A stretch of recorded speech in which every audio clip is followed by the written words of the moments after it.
उद्या आहे कार्तिक एकादशी। बघा कार्तिक एकादशीचा जो काही काळ आहे, एकादशीचा मुहूर्त आपल्याला माहीत आहे की 2 दिवस एक तिथी आल्यामुळे ह्यावर्षी बराच काही गोंधळ आपल्या मनात निर्माण झाला आहे।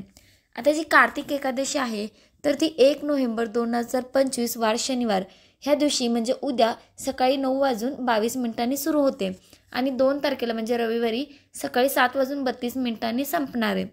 आणि 7:32 नंतर द्वादशी एकादशा म्हणजेच 7:32 द्वादशी तिथी सुरू होते। मग याच्यामुळे आपल्याला एकादशी कधी धरायची हा प्रश्न आहे। आता दिंडोरी प्रणीत केंद्रानुसार कॅलेंडरनुसार 2 तारखेला एकादशी धरायला सांगितले आहे, कारण आपण उदय तिथी धरतो। बरेच जण जे आहेत ते उद्या एकादशी धरणार आहेत, कारण सकाळी 9:32 ती सुरू होणार आहे। आता तुमच्याकडे काय पद्धत आहे ते तुम्ही करू शकता, कारण दुसऱ्या दिवशी सकाळी 7:33 ती संपणार आहे, पण सूर्याने बघितले असल्यामुळे तो दिवस धरला जातो आणि 7:32 नंतर द्वादशी तिथी सुरू होते। असा संभ्रम झाला आहे। आता बघा, एकादशी असल्यामुळे एकादशीला अनन्यसाधारण महत्त्व आहे। उद्या भगवान श्री विष्णू आणि त्यांच्या शेष शयनेतून जागे होणार आहेत, त्यांच्या निद्रावस्थेतून ते जागे होणार आहेत आणि त्यानंतरच म्हणजे एकादशी नंतरच म्हणजेच कार्तिक एकादशी नंतर ते कार्तिक पौर्णिमेपर्यंत आपल्या जे काही तुळशीचं लग्न आहे ते आपण करत असतो।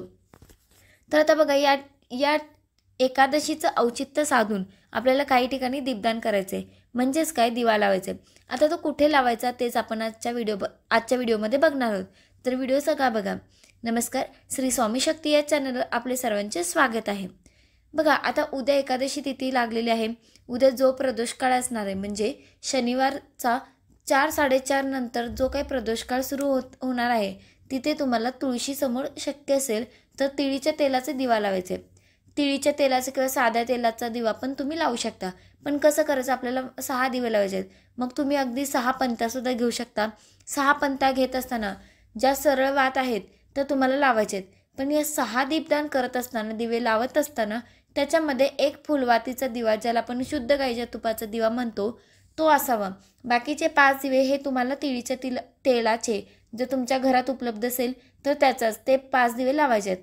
नाही शक्य होत तर ते घरातील कुठलेही जे तेल असेल ते तुम्हाला 5 दिवे लावायचे आहेत।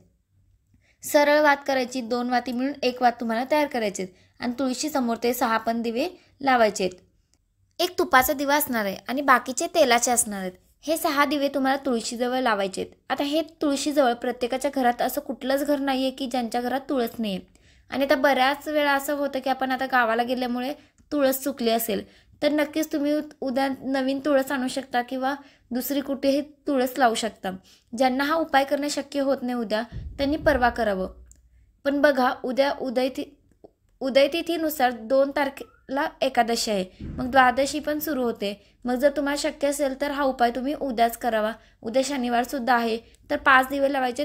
दिवे पण जेव्हा तुम्ही लावणार आहात त्याचा स्पर्श जमिनीवर करायचा नाही, तर तुम्ही एखादा कागद घ्या किंवा एखादं पान घ्या, नाहीतर घरात डिश असतात किंवा वाट्या असेल त्याच्यावर तुम्हाला हे दिवे ठेवायचे आहेत।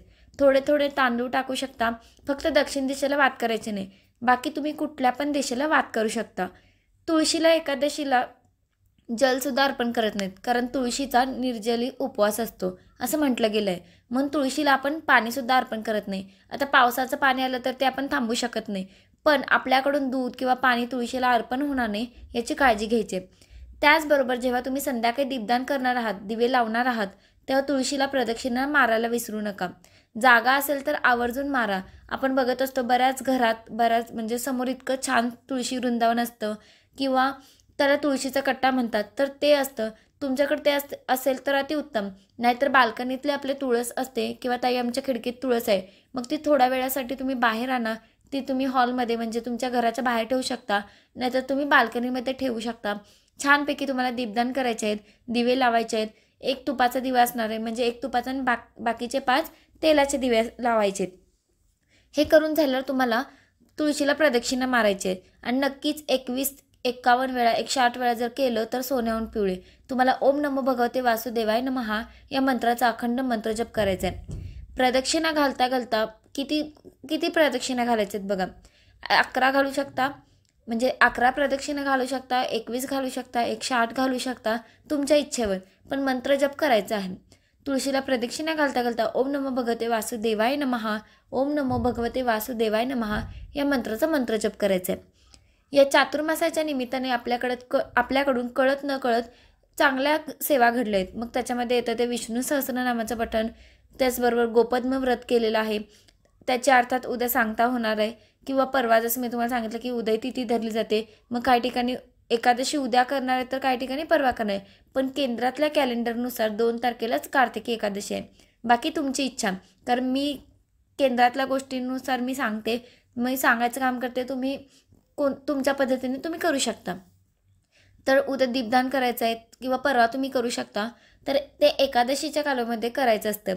म्हणजेच काय, तर हे तुम्हाला उद्या दीपदान करायचं आहे. आता हे दीपदान करून काय होणार आहे बघा, जेव्हा तुम्ही तुळशी मातेसमोर दीपदान करत असता, तुळशीची जेवढी सेवा करता ती सगळी सेवा भगवान विष्णूंना समर्पित होते. कारण भगवान विष्णूंना तुळस प्रिय आहे, विष्णुप्रिया म्हणून ती ओळखलं जाते तुळस. आणि तुळशी मातेला ज्या काही आपण इच्छा आकांक्षा, आपले व्रत वैकल्य असतात त्याचा मान करण्यासाठी आपल्या तुळशी मातेला आवाहन करत असतो. आणि जेव्हा आपण तुळशीची पूजा करत असतो, तुळशीची सेवा करत असतो, नक्कीच भगवान श्रीहरी विष्णूंची कृपा आपल्यावर होत असते आणि आपल्या मनातल्या पण मनोकामना पूर्ण होतातच. तर नक्कीच उद्या सगळ्यांनी दीपदान करायचं आहे. ते कसं करायचं ते मी आत्ताच तुम्हाला इन डिटेल सांगितलं आहे. तर आजच्यासाठी इतकंच. झालेली सेवा मी महाराजांच्या चरणी रुजू करते आणि आजचा व्हिडिओ मी इथंच थांबवते. जर व्हिडिओ आवडला असेल तर व्हिडिओला लाईक करा, शेअर करा. चॅनलवर नवीन असेल तर चॅनलला सबस्क्राईब करा. तोपर्यंत श्री स्वामी समर्थ.